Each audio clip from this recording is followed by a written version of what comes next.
So, ayan guys, wala tayong ulam. So, gagawin natin, magpo-pork machado tayo. So, ayan, ganyan lang ang aking pork machado. So, samahan niyo ako, tara.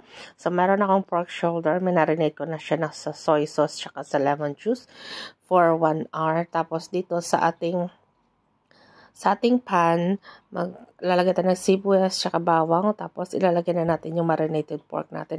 Isama na din natin yung marinated, yung bilang marinate dyan, tapos halo-halo konti. Tapos ilalagay na natin yung ating tomato sauce, tapos 1 cup na water. Tapos simmer natin ng 35 minutes hanggang lumambot yung karne. So, ayan. Takpan siya. Tapos, pag lumambot na siya, so ganyan na siya, lagyan na natin ng bouillons. So, tapos ilalagyan natin yung ating patatas tsaka yung green peas. Ilutuin na natin for 10 minutes. Ayan, hanggang lumambot yung ating patatas. Tapos, ilagay na natin yung pepper tsaka salt, timplahan. Tapos, pagka okay na, ilalagyan na natin yung bell pepper. Tapos, ayan na. Ayan ko ng overcook na bell pepper.